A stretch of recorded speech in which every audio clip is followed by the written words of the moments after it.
Grazie. Muchas gracias. Okay. Any Canadian here? Someone in St. Center? St. Center, wonderful. She liked this clothes.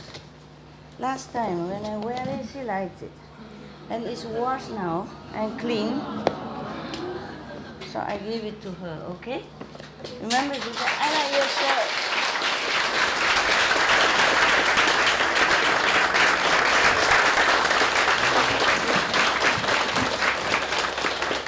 Where is the big Buddha?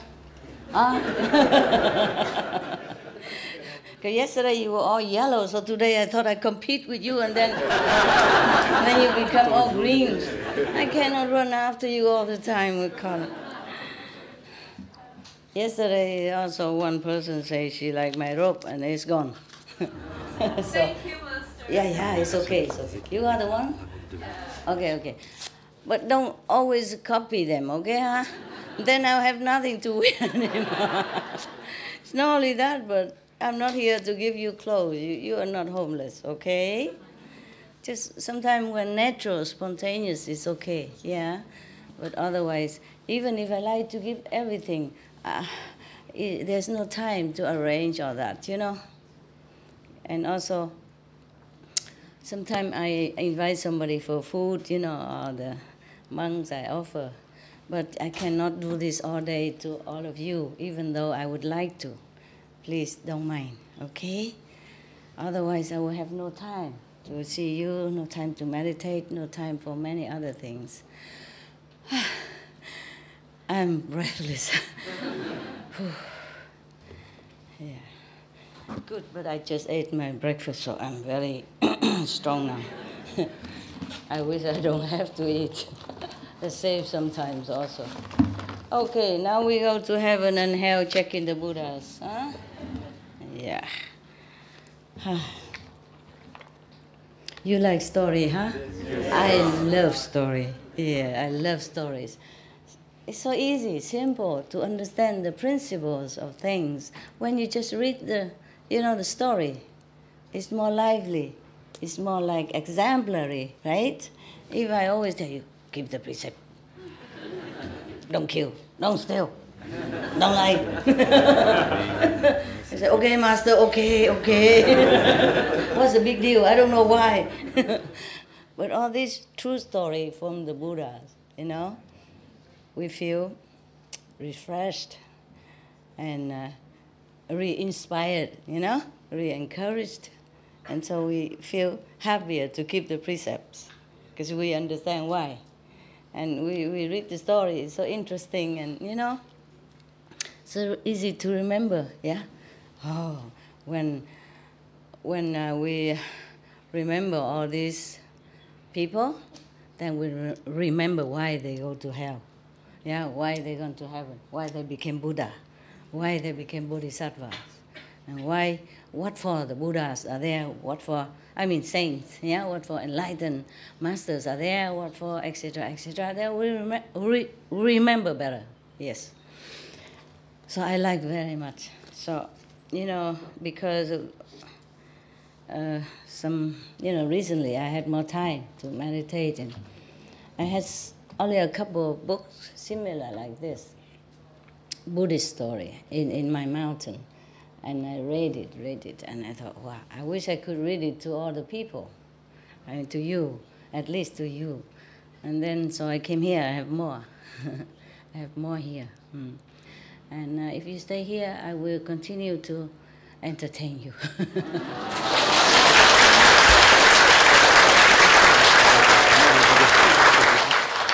And of course, you have to take care of your family, so you please, if you must go, okay? And we see each other again, okay? Who take care of your son? Beautiful. You, of course, who else is beautiful around there? My son is with my husband's Spanish family in Spain. Oh, you are Spanish? My husband is Spanish. No wonder he talked in some accent. I thought, how come New Zealand people talk like that? We live in the UK now, Master. UK now? Yes. I thought you went to New Zealand. You changed? We changed. We just came back nearly 2 years ago. Oh, I see. Because you're talking in New Zealand, so I thought you're still there. Okay, missing the dark cloud of England, huh? And the rainy days, huh? Yeah. In England, there are only two kind of weather, you know? Sunny day and cloudy day, yeah. Mostly cloudy day. Yeah, but people, they live in England and they just like it, I don't know. That's why England is still full of people. Not everybody went out of the country because of the fog, because of the weather. No, they like it. They went outside to Spain, having sunshine and all that, and then they miss rainy England.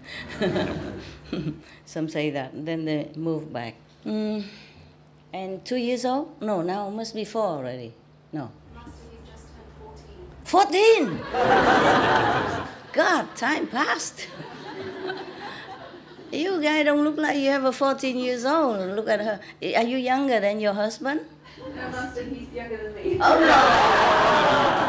Shame on you. You look old. Older, yeah. Too old for her. It's good. I'm just kidding. You're a lovely couple. Beautiful husband and wife, yeah. Okay. I don't know your name, so I just call your husband, and I call her wife. So you know, okay? When I say wives, then I mean everybody except the nuns. Yeah? When I say husbands, then I don't mean this guy. Let me check it out. Okay, I didn't have time today to check on your story, but I guess all of them are wonderful, wonderfully terrifying, this sutra. Okay, now I just want to tell you, just want to remind you, because all this story and the merit that you acquire when you take care of the Buddha stupas, or you offer to the living Buddhas or the past Buddhas or the Sangha, all this is for the ordinary people, okay? Yes, the people who want to be reborn again as gods in heaven. Maybe small gods, big gods, depends on their merit, yes? Or people who like to become humans again with richness, power. Remember, they all dedicate their merit for the next life to become king of this and, officials of that and gods of that heaven and this heaven. But this is not for us, okay? Understand? But it's good that you know. Also, it reminds you to practice well and to keep the precepts. Because. Yeah? Yes. Remember, even yesterday, for example, yeah? The old woman that repaired the stupa of the Buddha. The stupa means some small thing they built to put his relic in it, or a statue to remind people that Buddha was there, existed, and practices, and so praying for some protection and merit, yes? So she repaired it with 500 people. Oh no, 32 people, sorry. I always remember 500. This is different. 32 people. And then and these 32 people also came back always rich, yeah, wealthy, smart, strong. It depends on what they did, see? So she was smart, intelligent, beautiful, yeah? Yes, and also have a very good temperament, yeah, moral standard, and met the Buddha practice already, yes. And that lifetime, a life after life, many lifetime like that. They were always rich, famous, and intelligent, beautiful. Yes, but always being chased by the karma, because they killed just one buffalo only. Understand? Always killed, died in such a terrible way. So mind you, all the merits that we dedicate to be a gods or angels or devas or humans with position, power, and money brings us nothing, protect us from nothing. karma is still there, chasing after us, life after life, until somehow it's dissolved, because the strength of karma is it's kind of wind down, or maybe the time has come, that the karma is done. Yeah. So it's no safety at all. For us to stay in the heavens or to stay on earth with all power, merit, whatever it is, it's all impermanent. So it's better we practice like immediate enlightenment, and then from then on, you will never worry about anything else. It's incredible. Even though you done good merit, but if you done bad karma, you must also pay. they don't deduct it. Okay, I have a lot of merit. Why don't you take some of that? And I'll say, make up for my karma. No, they don't do that. Karma is karma. Merit is merit. That is the problem. Accept. If you met a master already, yes. And even then you had karma.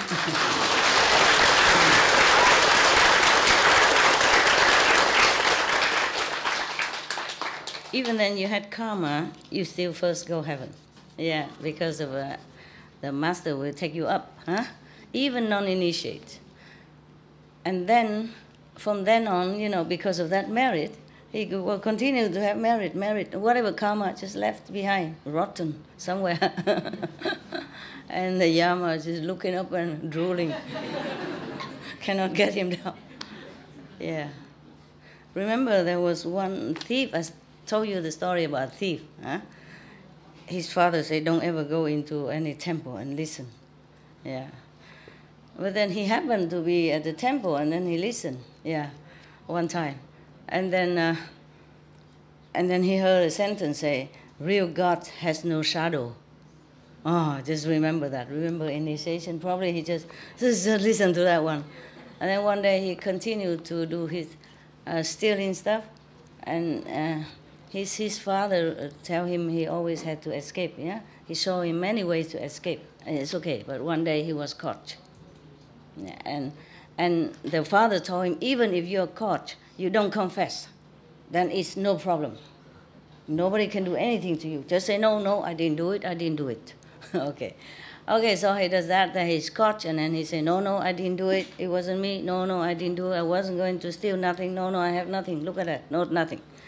So the people cannot do anything. And then they thought, oh, if we pretend to be the God, then he would confess. Because he said, I only confess, I tell you the truth, even if God's here, he would know it. So they said, okay, they test it, and they pretend to be gods, and then they question him, interrogate him. And then they lit the lamp and look mysterious and all that stuff, and in the night and interrogate him.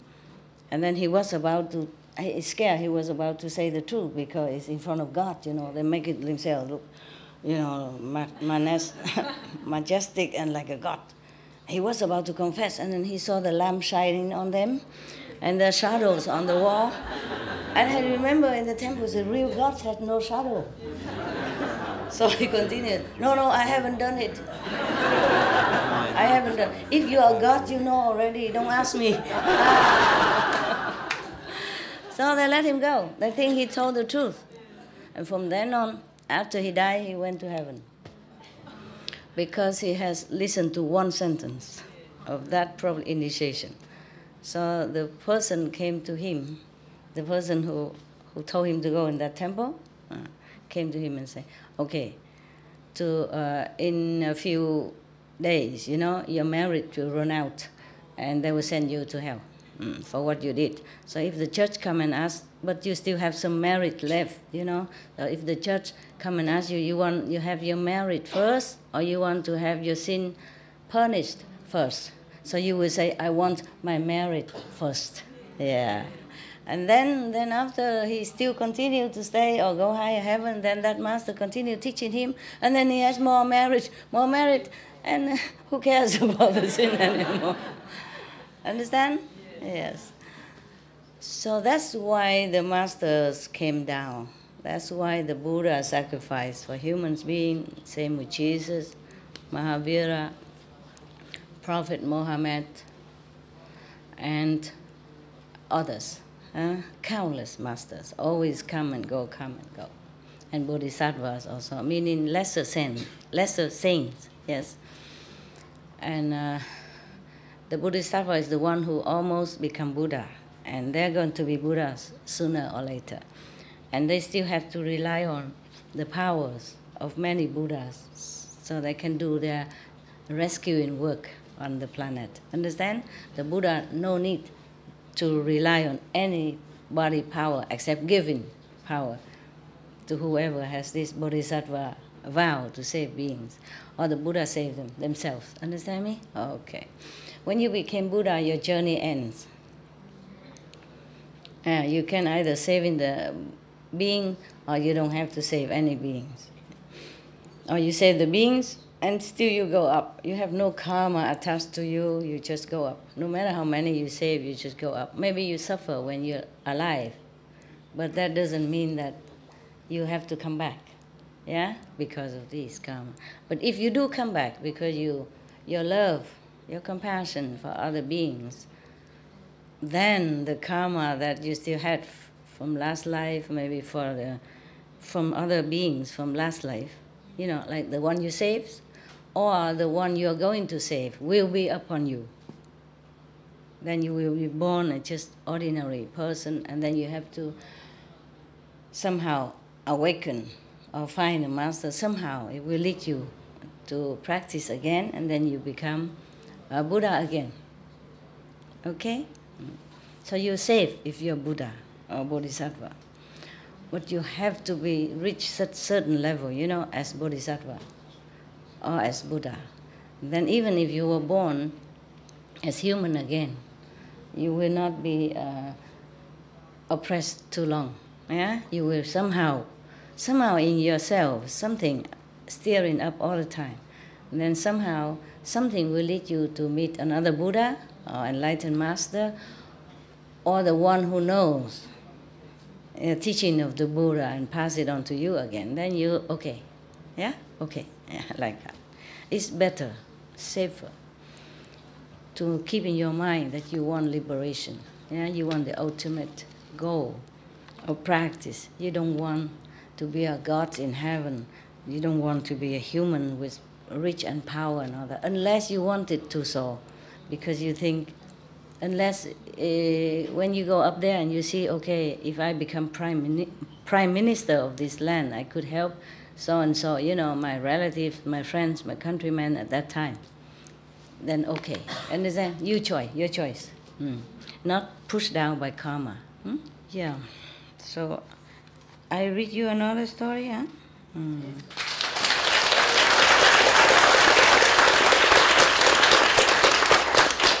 Because if I read you the 10 grounds, it would take forever. This one is printed both sides of the page, so that means it's about this much, double of this. You probably have to become a monk and stay forever.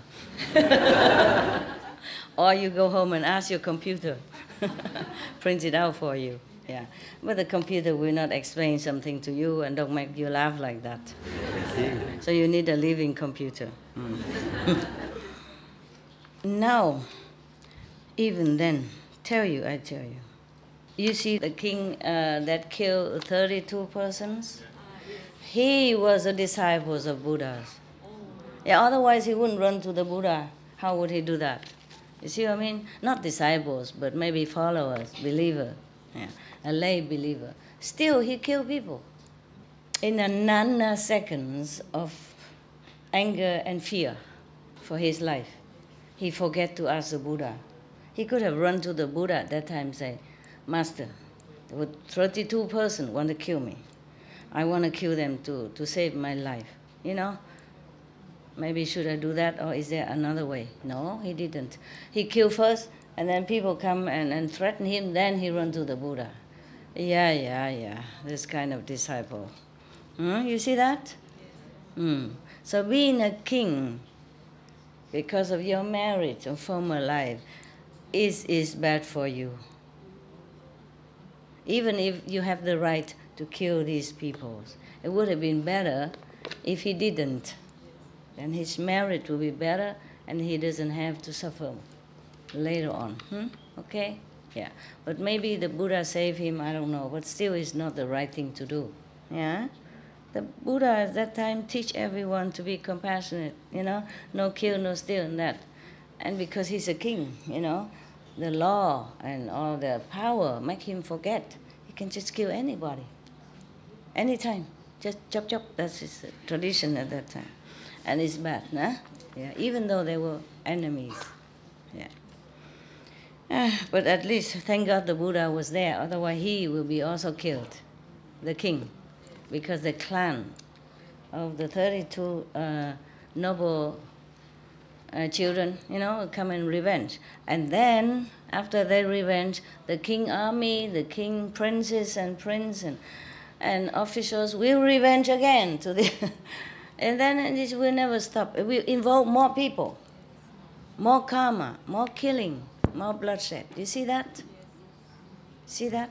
So that's why we should never ask to be born again, or even this lifetime to become king or anything. You have enough food to eat, you have enough clothes to wear, that is the best thing already. Okay? And whatever left, maybe you can spare, then you give it to the poorer people. Whatever you can. Even just a little bit of something, some food. The food that we wasted in our planet, in every rich country, we can use that to nourish the whole planet 3 times over. Every day, buy a lot, and then don't eat and throw out, because nowadays we have the fridge, we have the supermarket. We want to go out to buy once a week, and then we stuff it all in the fridge and eat slowly. But sometimes we don't eat, we go out and we go to friends and we eat outside, and then the food just keep staying there. So do not buy too much. If you can afford, whenever you go out to work, and then by the way, you stop by something enough for that day, 2-3 days max.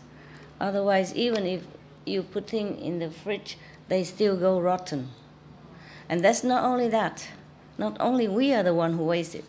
The companies who sell food and drink, sometimes they throw them away so that the price will not be too low. If it's too abundant, then the price too cheap. You understand? Yeah, that is the problem. Before the food reach us, it's already thrown out. Not even to give to animals. It's end up in garbage can. Tons and tons of them. Oh my God, they're just pouring down, just tomato bags, cabbage, broccoli, salad, avocado, apples, banana, all pouring down like dirt from the garbage collection. And then just grind it or end it up in the garbage. Some of the people now, they organize themselves to pick up this kind of food, to give it to people. Yeah, but still, how much can you rescue? Since you don't have a lot of people in your organization, and you can only pick so much, and only so much people come to eat. Maybe some poorer people, but the whole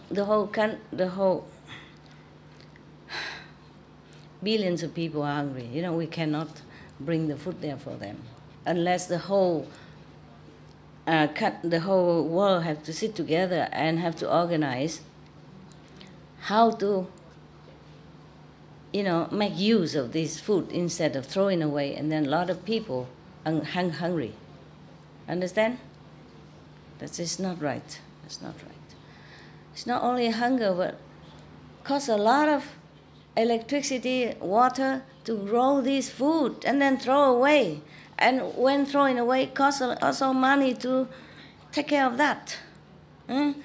Trucks and electricity and machine to make use of that and to get rid of that. To transport to the garbage area or doing something with it costs more manpower, more electricity, more water, more taxpayer money. This world has to organize itself in a more efficient, benevolent ways. Otherwise, it's going to be shortage of food, of drink, even for the rich people later. If continue like this, even you have money, you can't buy things. You keep wasting, and then the earth will have less nutrition, and the water will be polluted, and cost too much of everything, CO2 more because of all this work. Then it's really a helpless situation. Helpless situation. The world must organize itself. All the countries, especially the rich countries' leaders, have to sit together and think of what to do with this.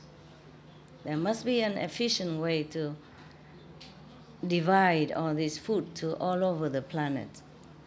Then there will be less war, less refugees, less trouble, right? Mm? Many countries are fighting with each other because of water shortage also, oil problem. You see that? Yes. Just because we use it too much. We are using too much fuel to produce food, and then we waste it, and then we use a lot of also energy to take care of the waste. You see what I mean? It's like a devil's circles. It won't end. Must organize together. The food organizations, the food ministry of all the countries have to sit together and tackle this intelligently, compassionately, or else we all will have consequences. Remember, okay? Do not wish to be gods or any local gods or big gods. Do not wish to be reborn again as rich and famous, beautiful movie star or prime minister, whatever, yeah? I'm checking, okay?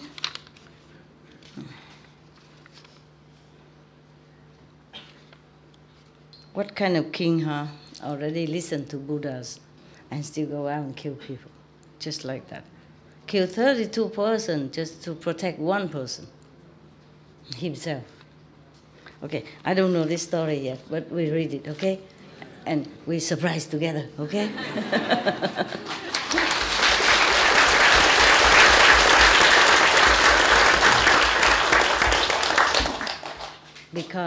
Because I didn't finish the whole book, okay? You see how much I read already, before that, to check out which one is better. Some I read, but I didn't read to you because it's too much, yeah? So these several stories, the last I did not read. I have to tell you the truth. So if something bad, we just erase the tape, yeah? And say, sorry. It's really such a blessing to have a small hut. And then now that I move all the theater phenomena down there, and the makeup and everything, it's all there, It's all simple. I don't have to walk a lot. I don't have to look where is this, where is that, waste a lot of time. Therefore, some men complain, women took so long because their things are too many. They have to go and look around. The wardrobe is over there, the bathroom is over there, back and forth, and they have to, compare and then go in the mirror to check if it's okay or not okay. Yeah, if you just have a small room, if any husbands complain the wife took so long for makeup and dressing when they go out together, just move her into one small hut. 180, 150, like what I have. Then everything is there for her, I just hang some clothes on the wall, you put the 2 nails on both sides and you hang. You have a lot of clothes too. And the makeup you put somewhere, And then she will finish in no time. Yeah, don't complain, just do it. Just say, okay, this is good for you, darling, You have everything here. If you have a garden, build a hut there and put everything of hers there, okay? And then you don't have to wait too long. Because the husband always says, darling, you finished yet? He's waiting in the car. patiently, in 2 minutes. And he would say, you say that 2 hours ago.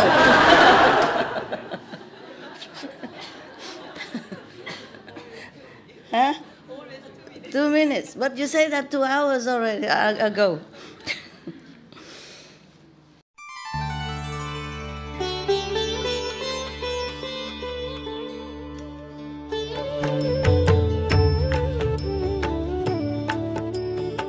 According to Buddhism and the believer and the tradition, when you read sutra and all that, you have to put on incense, flower, and bow to the sutra first and thank all the Buddhas and Bodhisattva in 10 directions, all respectfully, before you read it, okay? And then you cover the sutra also with silk, beautiful cloth, and I just make it more popular. Yeah, more easy, simple. And I apologize to all the Buddha. I say if I done something wrong, according to the tradition, my heart is full of respect. It's just that I cannot always do that. So please, all the sin, whatever I've done wrong, is all on me. At least other people, they hear the names of the Buddha, according to the sutta, they will get benefit. Yes.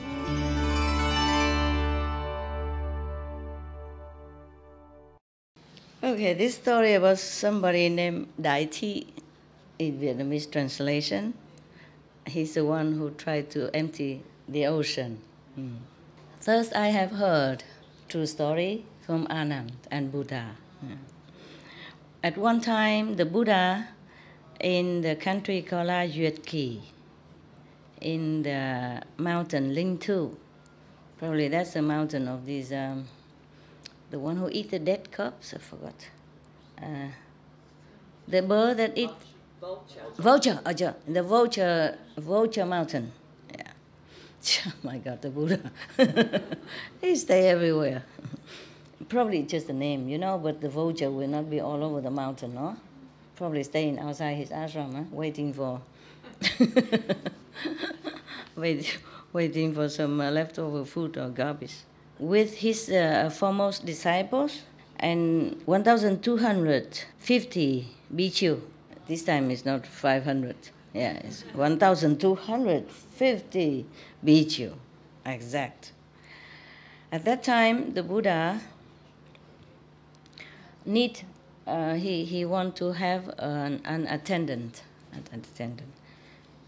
So everyone, the foremost disciples, the first disciple, the big disciples knew his wish, and then the person named Kiều Trần Như he is one of the 5 person who drinks his blood, drink the Buddha blood in former life, and then become his first disciples. Huh? What mean all? Oh, the Buddha gave it. There were Dracula, there were vampire at that time. And because Buddha was a king, remember, in that country, and he taught all his citizens to keep the 10 good precepts. Therefore, all the angels protecting all the citizens in that country. So these vampires could never find anyone to catch and to eat or drink blood. So then he came and complained to the king. He said, you have compassion for all the people, but you forget us. We have nothing to eat. We are dying now, etc. Remember the story? No, you were not there. Okay, so he cut his vein to five holes to let them drink the blood. And then he say, you must change your way. You must be more compassionate, loving. You cannot eat people, because people are the top of the creation. Change your way. So in the future, if I became Buddha, I will rescue 5 of you first. So said and done. Yeah. So now one of him named one of these 5 person have met the Buddha and became the first disciples, and also become a monk, the monk, 5 monks under him. And at that time in this vulture mountain, the Buddha just need a disciple, an attendant. Perhaps Anand was ill or something at that time, or maybe he's not there. So the Kiều Trần Như, one of the 5 first disciple, come out and kneel in front of the Buddha and say to him, "Obeisance to the world-honored one.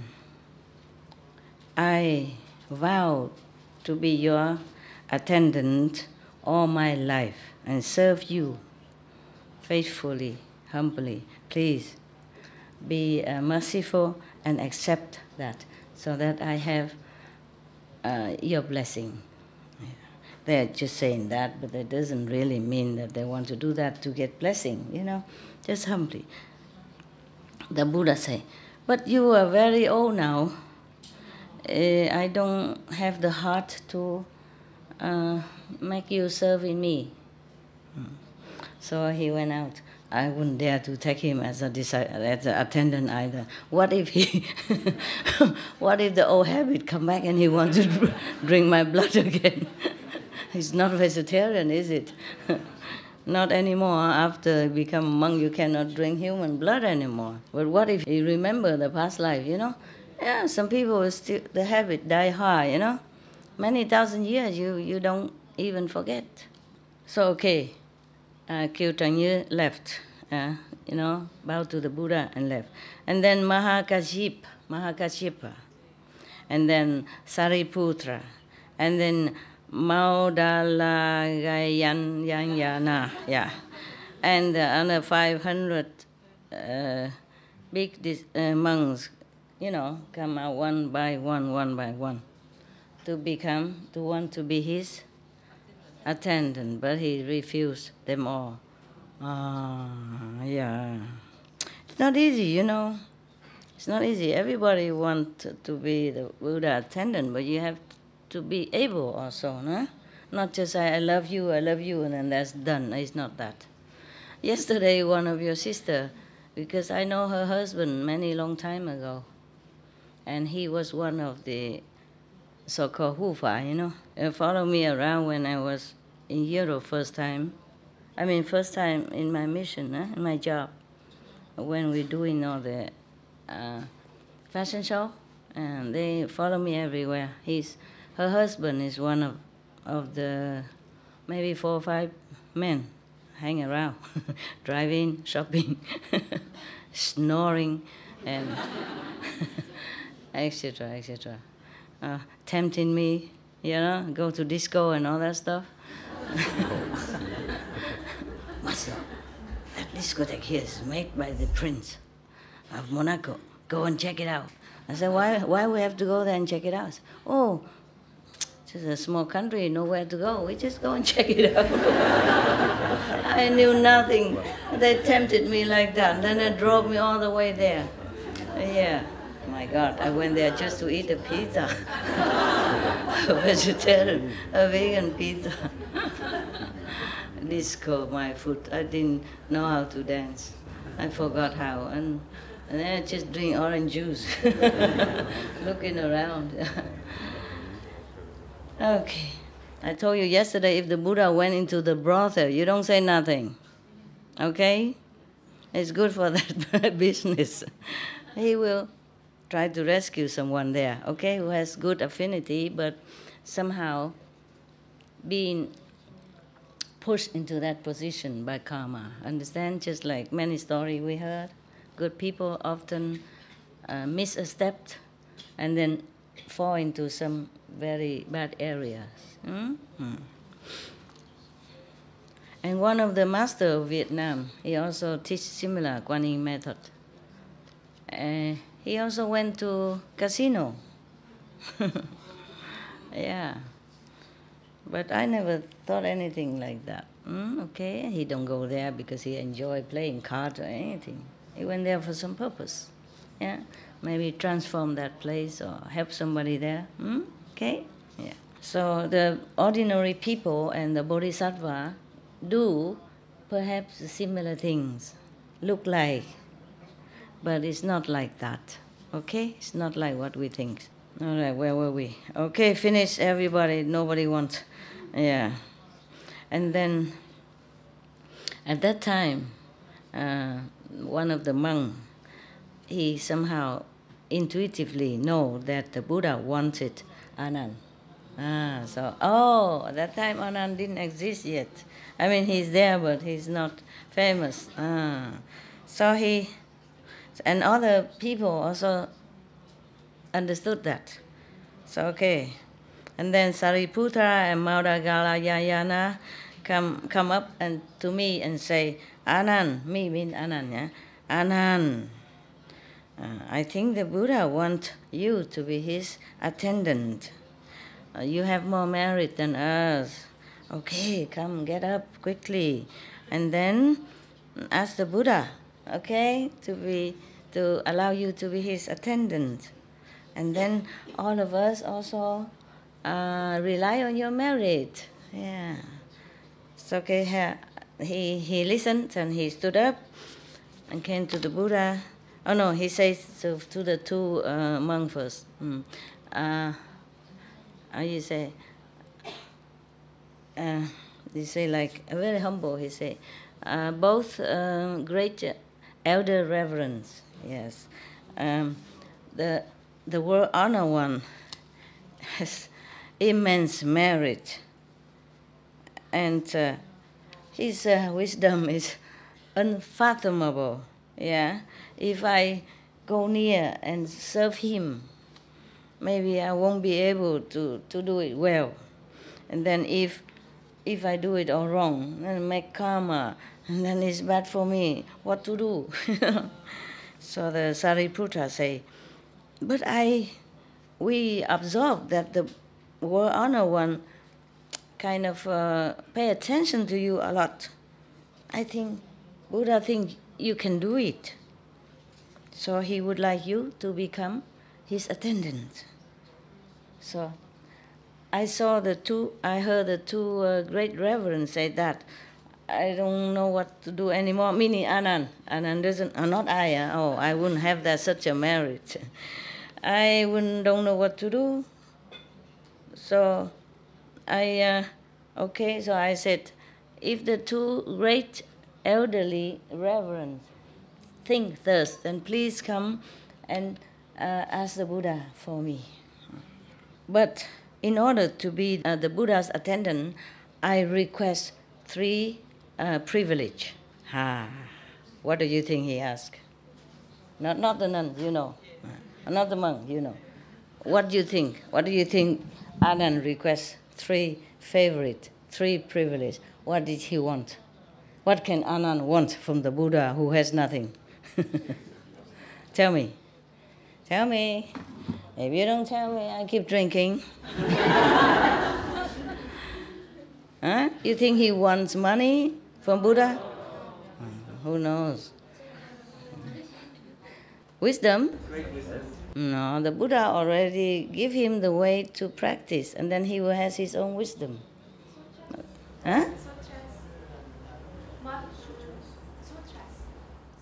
Sutras. He wants sutras from Buddha. Buddha has nothing. Ability to remember everything. That he has already. Good, but it's good that you know. Maybe. Yeah. Stability. What? To serve. To good serve ability. Good serving ability. No, to serve. Yeah. I want to serve you. But he's going to do it. It's not okay. Serve with the good ability. Yeah, maybe okay. Enlightenment. He already gave him. Secret teaching. He want Buddha's secret teaching. Ta ta ta.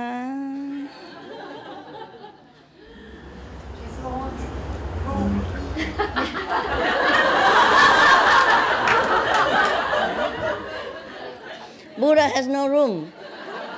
He lives in a mountain next to the vulture. His own room. What else?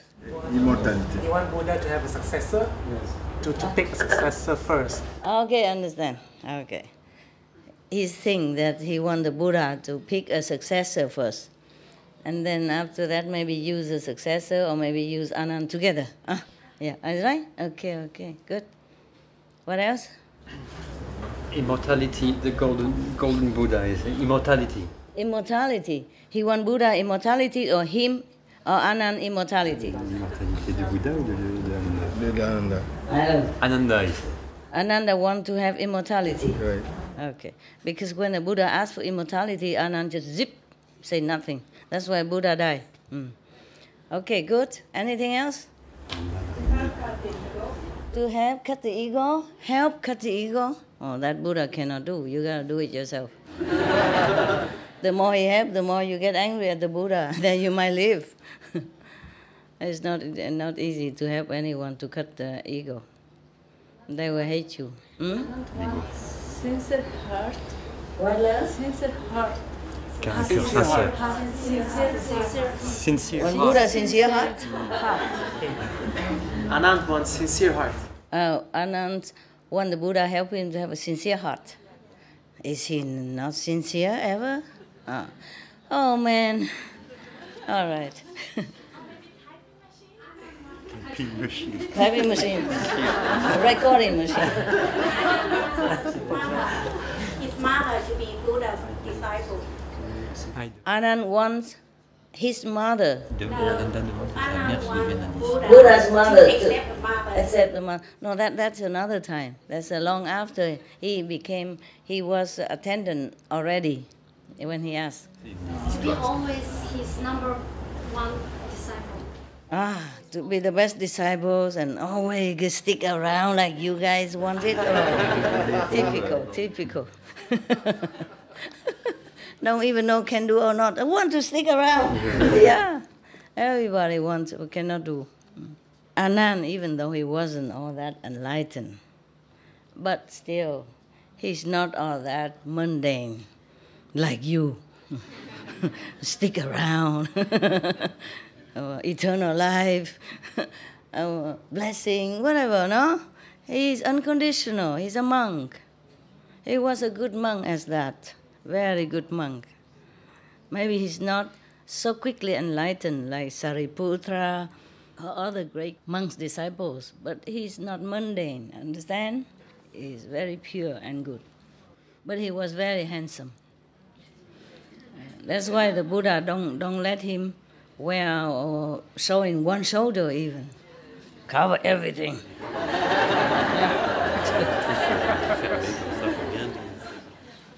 Yeah, as I told you already, huh? Even one shoulder. No wonder the men are, tighten them up here, I feel sorry for the men, apart from having to shave every day, that we don't have to. They have to wear, tight or butterfly and tuxedo or whatever. I don't know why. Maybe the Buddha knows. Yeah, we have things to hide and they cut the V shape all the way down here. Why bother cutting that? Huh? Why don't just open it up? Because the V shape too deep. Whenever you bend down, all your treasure is just exposed. I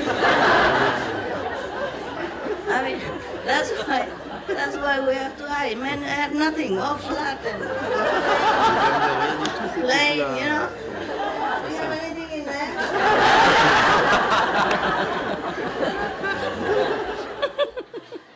That's why, their shirts are all the way up to here. I mean, even T-shirt is very covered, I want that kind of T-shirt. I can never find it. And then one day I saw one of the male monks working in water electricity. I said, where did you get this T-shirt? Mind you, I could have noticed, but normally I don't go out that much. I'm almost like cut off with the wall. So I saw the monk wearing a T-shirt. And it looked like that, like that, like this one, like that one, the red one. The neck or to here inside of V shape. So you go out buy me some of that. He said, but this is for men only, master. I said, never mind, man, woman, I want. I cannot buy. But for the men, you're mostly big, even medium size. They don't have small size. Or medium size, so I wear like three times bigger. Had a lot of room for rent. But still, I like it here, cover up here, yeah. Not like I'm modest or anything. I wouldn't tell you anything like that. What I mean is it's warmer here for me, And And at least give me a choice. You know, if I want to show, then I cut it myself. Don't force on me like that. Force me to always have to show stuff. I like to do things voluntarily. I don't like to be forced. So I have some of that, you know, and they go out and bought me out the whole shop. And they say, that's all you got? Only 6? He said, that's all they have, master. Everything else is bigger. And other color with, you know, I love you, baby, and all that. Printed in the front. You know what I mean? Yeah, all kinds of, you know, macho of the day, things like that, you know. So we cannot buy it for you. I said, okay, that's good. Yes, you have fun, huh? Okay, good. But the Buddha is also troublesome. Why didn't he just say, Anand, you know, you be my attendant? Why he has to work through the Sariputra and 500 monk disciples, to get his own attendant? Huh? I don't know why. Is the Buddha so shy or something? Is he shy? Huh? Maybe he's shy. Yeah. Maybe Buddha doesn't want to. Even he didn't ask for attendance. You know, the monk disciple thought he might need one, so they come up and volunteer. Yeah. But even though if he likes Ananda, he just say easy. No, maybe he didn't want to ask, right? But he make 5 people come in front of him, kneel down, prostrate, and talk, and everybody say no. Then why didn't he say don't bother? You know, I would think about it, or I want Anand. He probably want people to volunteer has more merit than for him to say, I want you and you to do this and that for me. Yeah? Maybe like that. Huh? Yeah. Now, he requests, if he was to be the attendant of Buddha, then he requested 3 favor. Yeah? 3 privilege. Number 1, if the Buddha has old clothes, he will not want to accept it. Old clothes, don't give it to Anand. Anand doesn't want to have Buddha old clothes. What do you think? He want new stuff? Yeah? Stupid. What kind of a monk who just want new stuff? Never mind, maybe he does, who knows? Let's check it out why, okay? Number 2, whatever the Buddha ate left over, do not give it to me. You want to eat the new food only? Want new clothes? Huh? And new food. Has not become attendant yet already so picky, you think? You think he's like that? Yes or no? No? Why is he just don't want the old clothes from Buddha, I don't want the leftover food from Buddha? Okay. Number 3 is meaning that depends on the season and the time. Only he himself will take care for the Buddha. If the Buddha accepts these 3 conditions, then he will be his attendant. So the 2 great disciples, monks, came up and tell all that to the Buddha. Then the Buddha explained like this. Anand, why he doesn't want to wear my old clothes? Because he was wise, thinking ahead in the future. He worried that other disciples get jealous of him. Because even though the Buddha's old clothes is offered by kings and officials and rich people, so the clothes are very expensive, beautiful, even though a monk's clothes, but good material, good quality, good sewing, yeah? Okay. So therefore, he worried that other people think that because of greedy for beautiful materials and clothes from the Buddha, therefore he wanted to become an attendant. So he tried to avoid that. That's why he asked that Buddha old garment will not be given to him. Okay? And then the second, why he doesn't want to eat the same food left over from the Buddha. Yes. Because he worried that other disciples thinking, even though it's a leftover food from the Buddha's bowl, but there's still hundreds of precious, rare nutrition. Yeah, it's very difficult to find on this planet. So people might think because he loved to eat this kind of rare food, therefore he want to become Buddha's attendant. Sure, this boy, he worries so much. Who cares? As long as you have good clothes, good food, why worry so much? And the third, he worried that other people, outside people, whatever, keep asking Buddha's things or bringing things in the wrong time and disturbing the Buddha's meditation and time. So he said he has to take care of the schedule. And also, to be an attendant, he should know what is the season to bring what kind of food is more suitable and what time, like that, yeah. So that the Buddha's body become strong and healthy. Everything must be really accordingly, correctly, for the Buddha's wellness. Yeah. That's why he asked like that. He said he's the one who take care according to the seasons and time, schedule. Nobody else should interfere with that. Yeah? So he's near the Buddha, he should know what kind of Buddha like and what kind of food is suitable for him. Maybe his body not well today, then he give what, But if everybody else interfere and always want to come and give this, give that all the time, anytime, and then he doesn't like that. He said he's the only one should be able to take care of the Buddha's food, according time and season. Okay. But you should know it's not just this day, it's not just in this lifetime that he asked for this, so like offering food according to seasons, yeah, not only this lifetime. In the long time ago, past lives, he also served me and also do this, yes. Maybe that's why he knows everything, huh? He knows what about the Buddha wants and what time should give what. So the Sariputra tell the Buddha, obeisance to the world honor one. In the past life, how did Anand serve you? How does he know when to do what and when to give you what? Please, can we know about it? Yeah.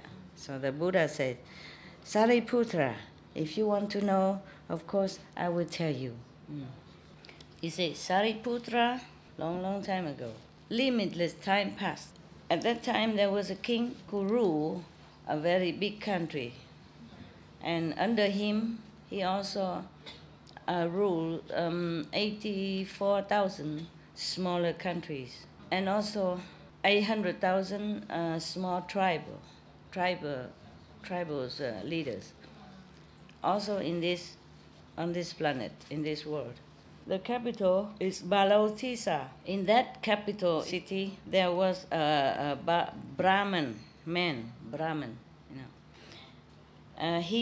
Brahman is a first class caste of India. Yeah, okay, just to remind you. And he's very, very, very intelligent. And the king respected him like a teacher. And all the subordinate kings also respect him very much. Everyone make offering to him and often come to visit him or ask for advice, etc. Then they treat him as if they are just court officials and the Brahman is a king. Yeah. His family is very rich, very rich. His richness is as rich as the king even, because everybody come and bring offering to him. He's very rich, but he has no children. And he's very, very unhappy. He doesn't know where to go to pray for fertility. One day, he go to one of the little temple that worship the Brahman. Brahman is the third level god. and then another 4 gods, and many others heavenly devas. He go there, and then he pray over there for 10 years long, 12 years long. And then after 12 years, because he's so sincere, 12 years praying, worshipping, offering, not waver, 12 years long. And then finally his wife pregnant. Oh, the first wife, probably has many wives. What a teacher. So his first wife, got pregnant, yeah. And then he asked somebody to check if it's a son or daughter, because at that time they put more emphasis on sons, men with the same name, continue with the tradition of the house, the name of the family, blah, blah, blah, blah, blah, blah. Yeah? In Europe also, right? If you married, you have the name of your husband, is that correct? Yeah. I also did. But my ex-husband, he say, I can also have your name. He likes that. Vietnamese name. Yeah, doctor, so and so. Tung.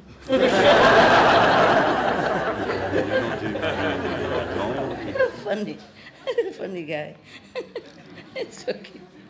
He said he wants to have my name. I said, no, it's okay. We continue the European tradition, yeah? But he don't mind. Can you imagine, like Dr. Maria, Joseph, Jesus, Tung?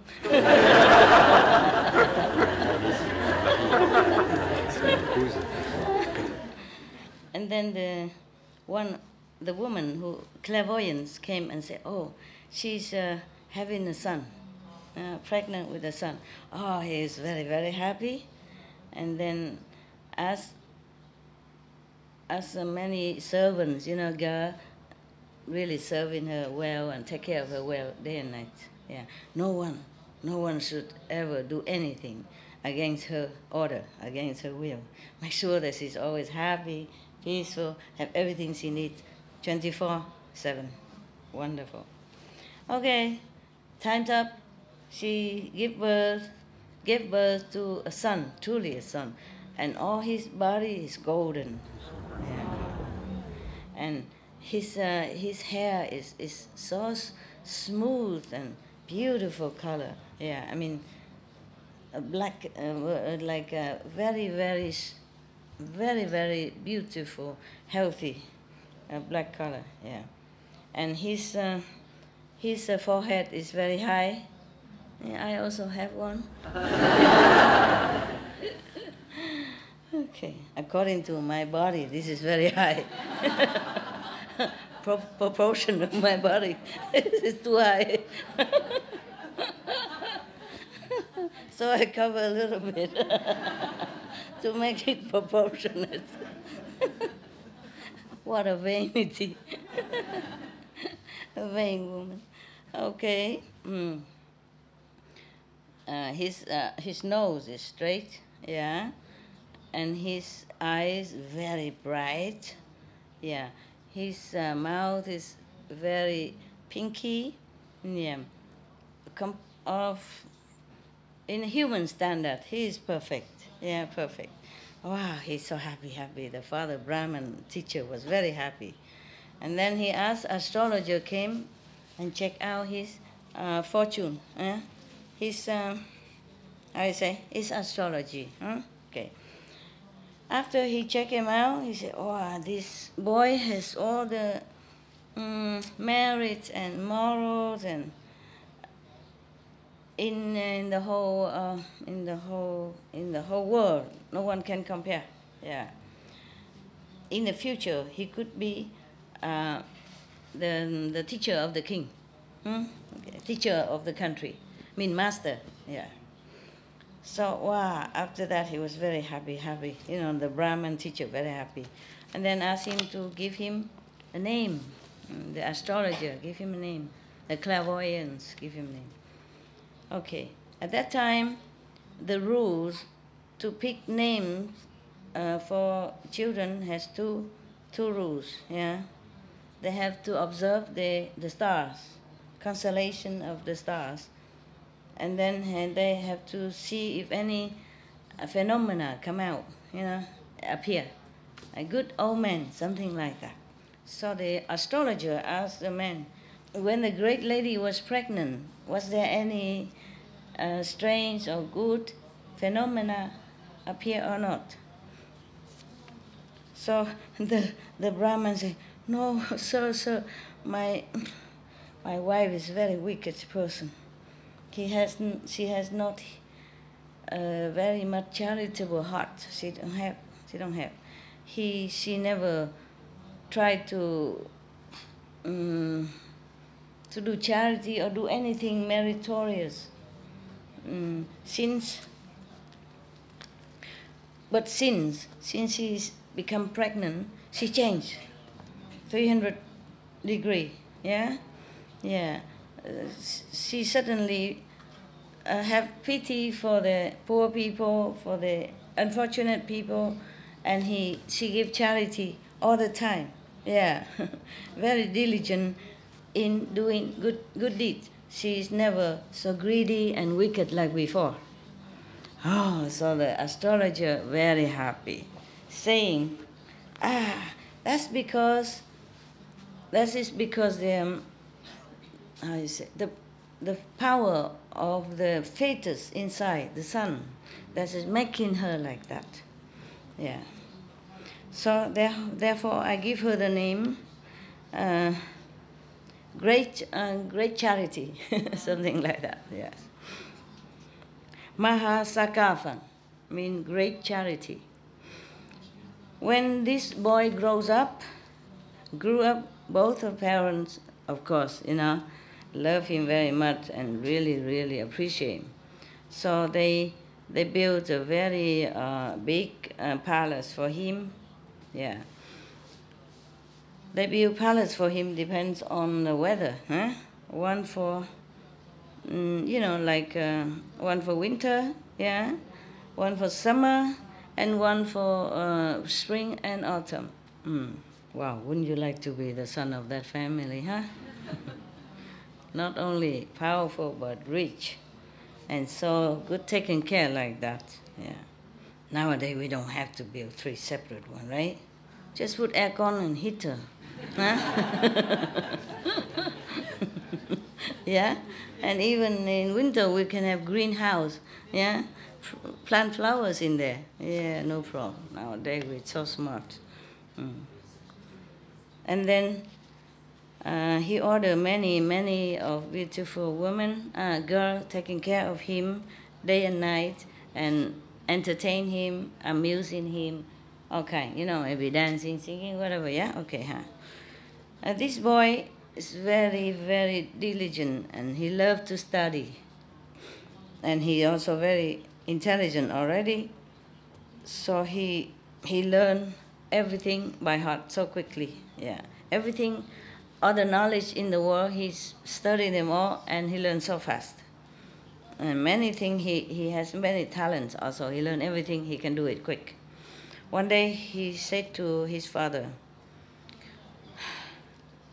respected father, I stay in this palace long time already. Please, can I go out and have a look outside to see what the other people are doing? Yeah. Yeah, you can. Please go and enjoy. So he asked people to pave the road, repair the road, because sometimes the road maybe have hole or something. Wow, such a father. Repair the road, make everything ready. Oh, yeah. And put perfume on the road and everything. And then put flags on both sides and put banners and all that. And then he take out one big white elephant covered with beautiful brocade blanket and seats and cover and decorate with all precious clothes and jewels, and then even put this chiming bell and all that. So whenever he riding, he go cling clang cling clang, and then he order those musicians and singer, all that, accompanying him with music all the way. Cha, what a journey! Yeah, and then the musician go in the front with all kind of music instrument, in front, and then the elephant go after. And then after the elephant, thousands of people with elephants and horses, going, accompany him behind. Musician in front, thousands of people behind. Probably servants and food, kitchen staff and caravan, with the aircon, refrigerator, deep freeze, all kind of stuff. Yeah. Otherwise, what for 1,000 people behind there? With so many transport. And the road is very flat and convenient already, and then weather is fine, yeah. And then the sun even shining down with 5 colors. He looks like a wheel-steering king from heaven. The whole country, or nearby city, come out and look. Yeah. Everybody was so fixed on him and the whole entourage with admiration. And nobody want to take away their eyes from that, from him and from the whole entourage. And they all praise like this. Wow, so rare, so rare. So majestic, yeah. So dignified. Look like a Brahman king from heaven. Yeah. And then suddenly appear somewhere a bunch of beggars, tattered clothes, smelly, dirty. It's a contrast. And then they have no shoes, nothing, and walking, even humping and limping, come out, and then their bow were broken and everything like that, nothing good. Come out and ask for food. And the great charity asks, why are all of you suffer so much? Why are you in suffering like this? And they say, sir, we have no family, we have no parents, no brother, sister, no wife, no children.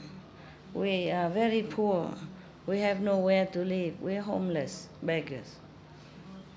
And then the other one of the beggars say, I'm sick all the time. I have no way to work, to earn money. Yeah, I have no way to survive.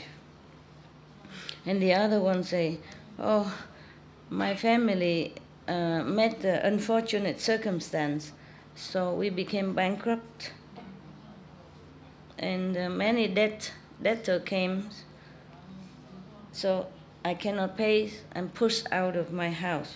So I have to hide, run away from them, and then begging on the street for surviving.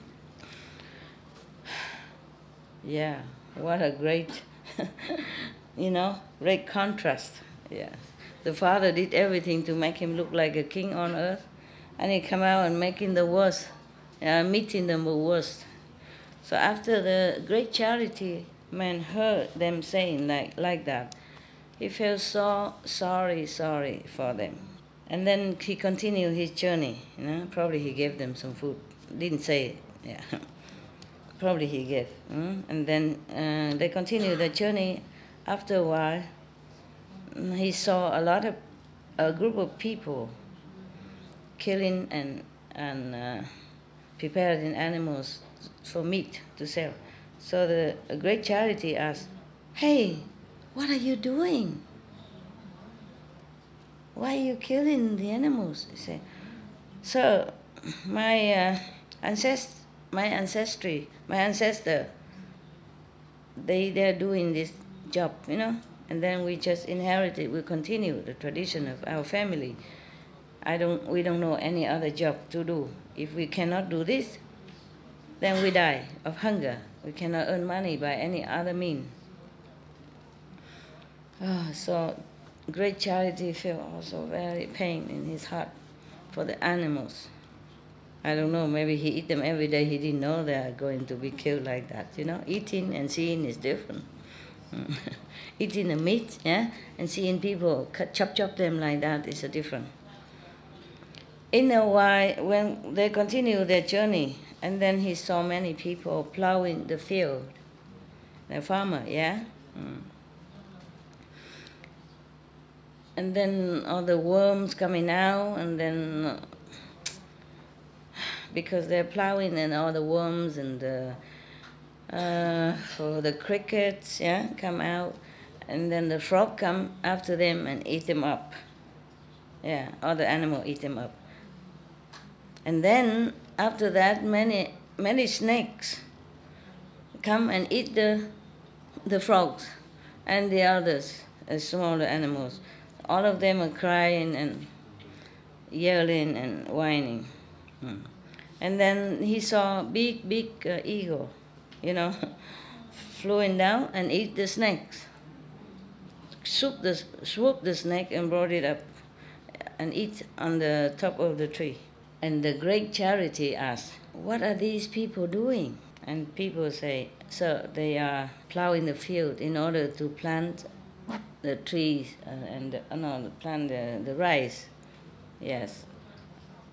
And then they can also survive on that. Also, they have to earn something to give tax to the king. After he heard that, he feels so sorry for them also. Yeah, he feels very melancholy inside his heart, but he continued. Yeah. After a while, he saw many hunters. Yeah, they use a net, dig holes and traps and all kind of that, and trapping animals, killing them. All of them trapped and caught in the net and get killed and all that. They struggle and crying, you know, very pitifully, very heartbrokenly.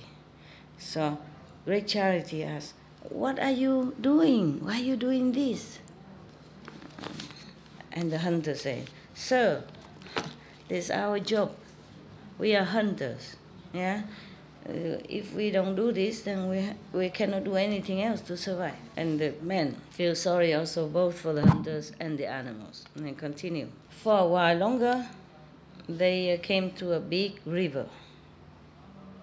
Many boats are there, and people, the fisher, you know, they spread out the net, catching all the fishes. When they catch up, they are grasping for breath and air and, you know, jumping and struggling. And so very heartbrokenly. So the great charity asked, "What are you doing? Why are you, harming these fish?" She says, "Sir, from my ancestor until now, we just doing this all the time. We have no other job. If we don't do this, then we can't do anything else." This they're trained in that. Oh, so he also feels sadder and sorrowful. And he was thinking to himself, all the citizens in my country, because of not enough clothes to wear, not enough food to eat, so they have to do all this terrible karma, by killing other beings. And if they die, they will have to go to hell, or hungry ghosts, or animals themselves. How pitiful, how pitiful. Yeah. From ignorance and dark corner, they are going to fall down to even darker and darker area. How pitiful, how pitiful. And then the great charity tell all of them, tell his the retinue, the entourage, okay, all of you, take me home. I want to rest. I don't want to go any more further. Since then, since he saw all that, he saw everyone so ignorant and doing such a terrible karma, he became very sad. Since then, he's never smiled again. And then he was thinking how to help all beings, so that they have everything, not just physical contentment, but also spiritual and mental and everything. Yeah. And then I came up to his father and said, "Respected father, just now I went out into the suburb area, in the rural areas, and I saw that our citizens, because of survival, doing many things that is karmically heavy, also, labor for food and clothes, and then killing many other beings because of their own life or survival.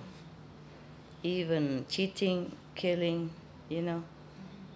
and harming each other. After they die, definitely they will fall into the three evil paths, yeah? Remember what is that? What is the evil paths? The three. Hungry ghost. Yeah, hell. Hungry ghost. An animal. And animals, yeah, bad animals, yes. Not just good animals. Or maybe normal animal, good animal. Depends, huh? Depends on the karma. So I feel very, very sorry for them. Please, can you give me one of our store, of food, so that I can go and give it to them, to the poor people? Yes, it's up to you. My wealth is yours. Yes, if you want to go and give to them, I'm happy too. Okay, after that, he went out and posted everywhere. He said, all the country people, anyone who are poor, has not enough food to eat, not enough clothes to wear, come here to my house. You take as much as you need, okay? All right. So everyone heard that. Everybody come, the people who are poor, sick, lonely, no one take care, everyone come there. Many people came from far away, as hundreds of miles away, yeah. Or even more, yeah. People come from 3,000 miles here even. I don't know how they do that. No car. They probably take time, huh? The one who is healthy carry the weak and sick. They help each other. Yeah. The one who have eyes, take care, take the blind. So anyone come there who, if they want rice, they have rice. If they want clothes, they have clothes. Everyone have everything they need.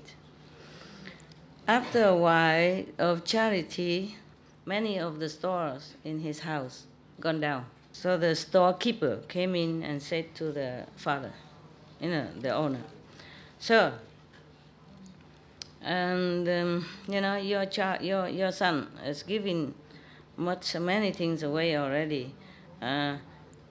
If the king and other officials come here, how can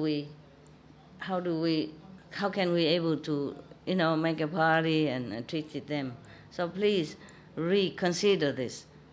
Yeah, don't be too late, and later there's nothing left." It's only one third already gone. 1/3 yet, so that means his family very rich. 1/3 is gone, and 2/3 still there. So, but the father think rather empty all the storerooms, but not to make my son unhappy. Don't you wish to have such a father? Yeah. Okay.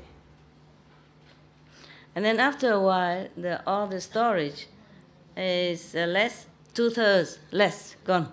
Yes. So the storekeeper come again to the father and say, "Sir,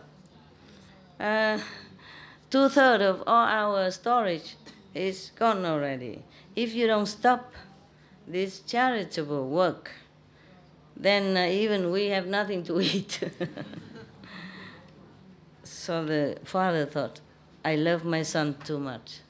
I don't want to make him unhappy, but maybe we can think of something to let all the people, the beggars, come in less, half of it. Then maybe we still have something to use. Okay, so the storekeeper hear that, he locked all the store, went somewhere else. Because the store is locked and the storekeeper is not there, so all the begging people go direct to the great charity boy. And then he took them to the storeroom, and the storekeeper is not there, no keys. And then he asked somebody to go and look for him a long, long time. And then we found him, and then he came back and opened the store. But he doesn't give a lot. Okay. And then the great charity thought to himself, the stopping of charity, it cannot be directly from the storekeeper. He won't dare do that. It must be my father. Yeah, but because I'm the son, I also don't dare to oppose my father. Also, a son should not empty, should not exhaust the wealth of the family. Even then, in the storeroom, there's not much anymore also. So what can I do now so that I can continue to give to the citizens so that they're happy and contented? Then I would feel happy myself. And then the great charity asks everybody, in this world, what kind of profession that earn a lot of money, earn the most money? What kind of profession? Tell me. Huh? Jewelry? Not necessarily. Bankers. Lawyer? Technology? Apple? Selling apple? Apple computer. Yeah, even selling apples, you can have a lot of money, huh? Bill Gates and all that, yeah? Right. What did you say? What else? Mining? Gold, mining gold. What else? Anybody else? Artist. Huh? Artist? No, not. Except you are Picasso, other artists. Huh? You mean movie stars? For example. Yeah, they are also artists. It depends on what artist, right? Huh? Engineers. Insurance companies. What? Insurance company. What? Assurance. Somebody say something behind there, I don't hear. No? Bankers. Oh, somebody told already. Okay. What do we do in Togo to earn lots of money? Assurance. Assurance. Insurance. Oh. So we are in the wrong field of job. How about Supreme Master Chinghai job?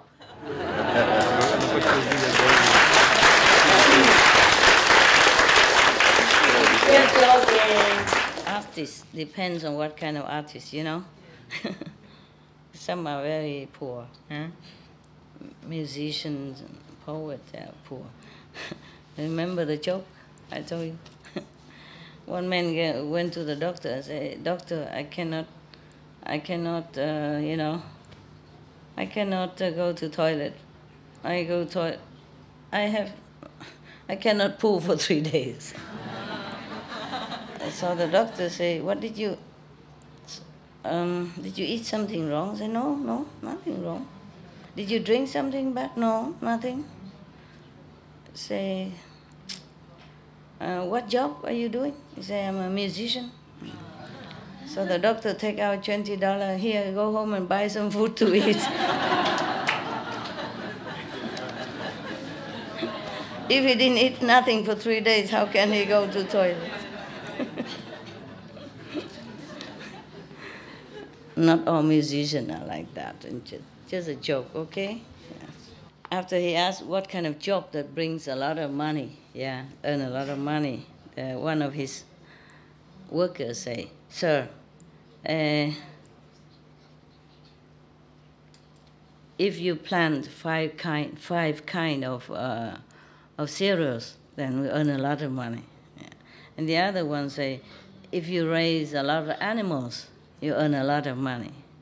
And the other one say, if you're not afraid of danger, and you can travel far away, then that will earn, and do like a merchant, buying, selling business, then you earn a lot of money. And the other one say, "Sir, all this above is useless. They don't bring you any success.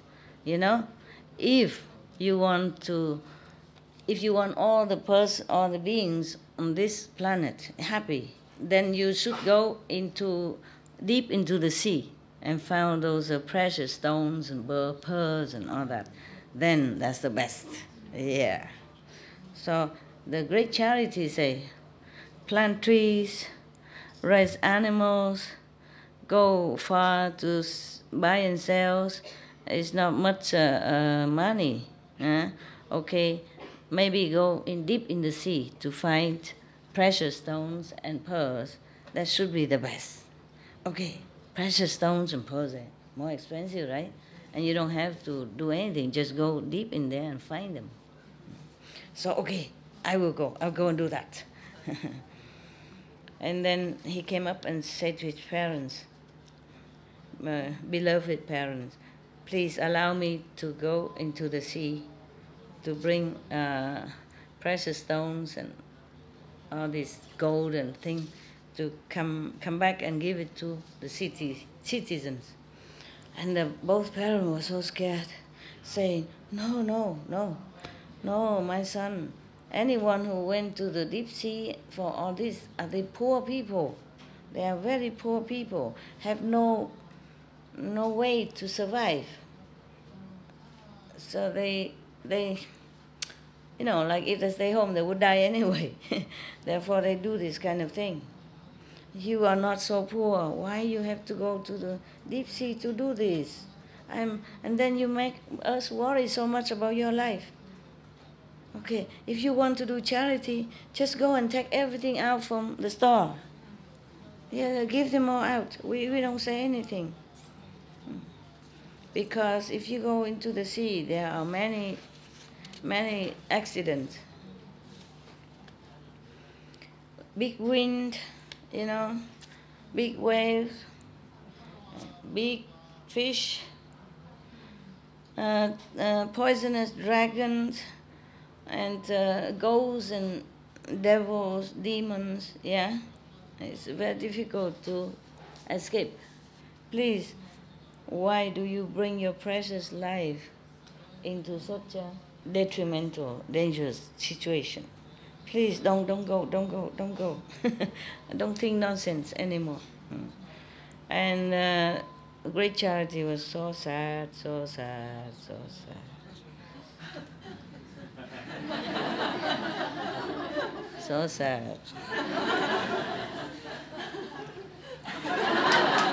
He was thinking to himself, I want to make a big future for myself. And then even I worry about my little life, then how can I make it? How can I make a big business? And then at that time, he prostrate in front of his parents and said, I prostrate to you, both of you. If you stop me from going to the sea, finding precious substance to bring back, to help our citizens, then I would just stay here. I would just stay prostrate. I won't get up anymore. Ultimatum. I want it. so used to with get what he wants, nah? I guess. But this is not really a spoiled kid. He has good heart as well. So after he heard the sons, they heard the son say that they get heartbroken, yeah. And they asked everybody else to advise him, please don't go, it's very dangerous and far away, and many people go, not many people return. You have to remember, we are very diligently praying for many, many years, and we have only you. You're precious to us. And now you've grown up, why you leave us lonely and worry? Please stand up, go eat something and make us happy. He still stand there, laying there, prostrate on the ground. Saying, if you permit me to go, then I stand up. If not, I just lay here. Yeah, typical. Typical. Your son like that? Good son, yeah? Good. He lay in there 6 days, no drinking, no eating, nothing. And parents also staying and coming, going 6 days, talking, advising, begging. But he don't stand up, he just rather stay there, hungry and thirst. So the parents so scared and talk to each other. Our son is so determined, from beginning to the end. He would not change his mind. So, okay, we close our eyes and say, okay, let him go. Because if he stay here, after 7 days, he would die anyway.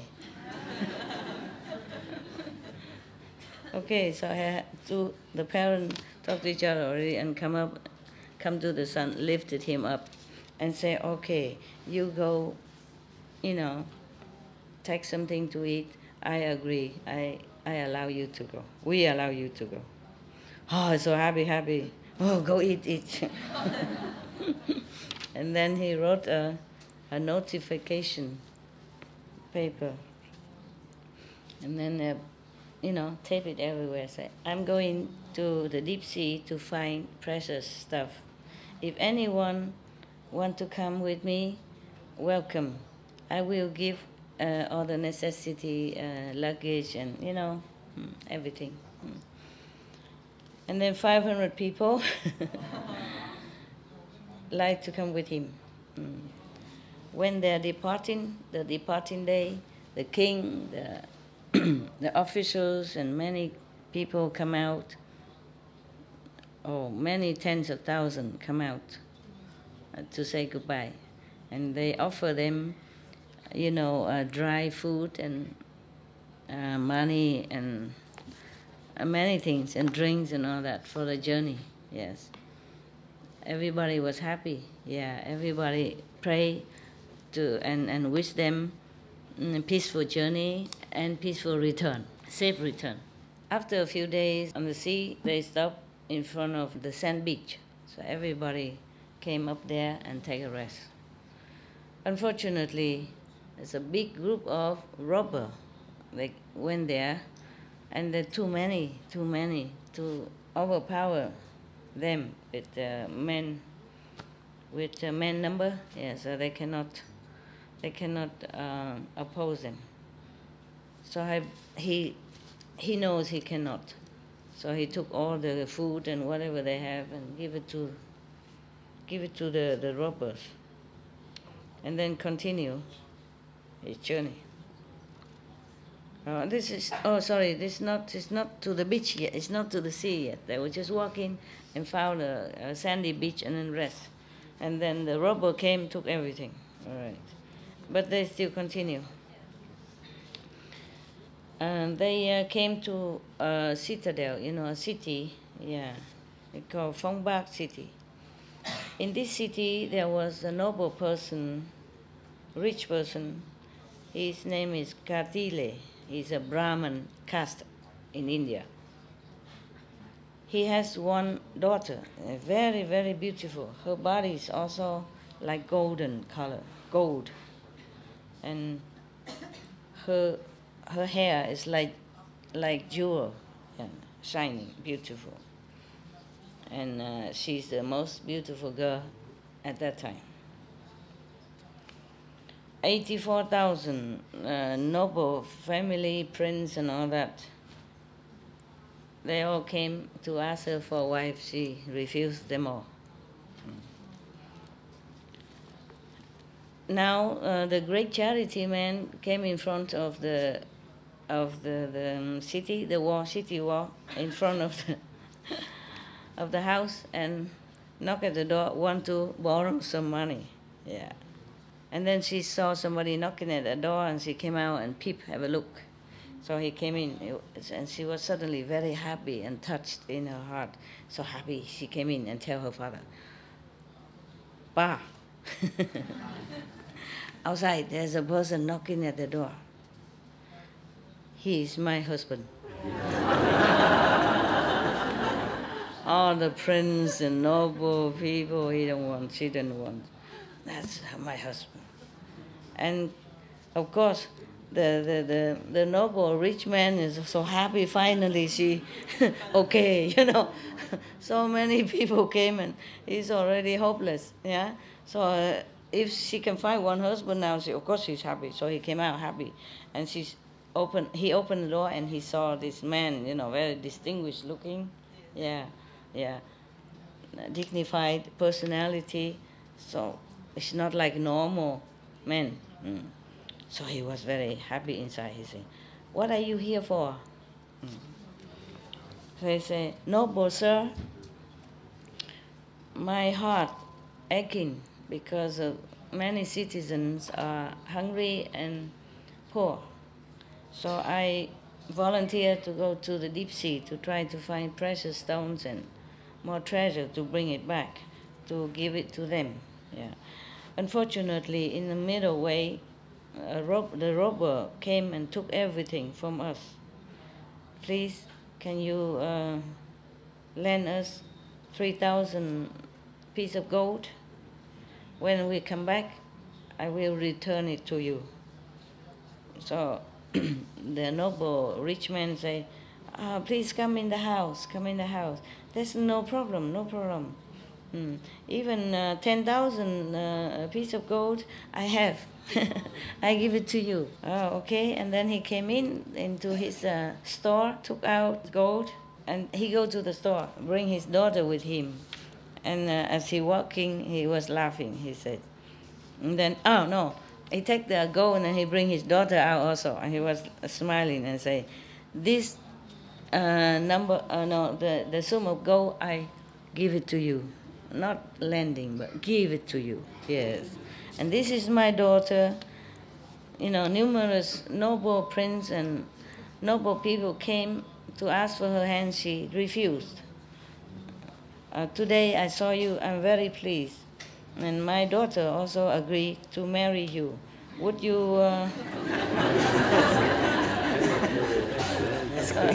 would you okay?" "Tell me if you're okay, So great charity said, "Noble sir, at the moment I'm going out to the sea. It's more danger than luck. I don't even know if I come back or not come back, or when I come back. If I accept your proposal right now, if unfortunately I have accident or die or something happen to me, then I will not fulfill my promise. What to do?" Yeah. So the nobleman said, "No. If you, when you come back and you're all perfect in one piece, then you can still accept my proposal." He said, "Okay, in that case, yes, I agree. Only when he come back perfect, then he will agree." "That's okay then. Good compromise, right? Good compromise." And then the nobleman give him 3,000 pieces of gold, and then many other necessity, food, clothing, blanket, extra, everything that he lost, he replenished them all. And of course, the young boy was very happy and thank you, and then go.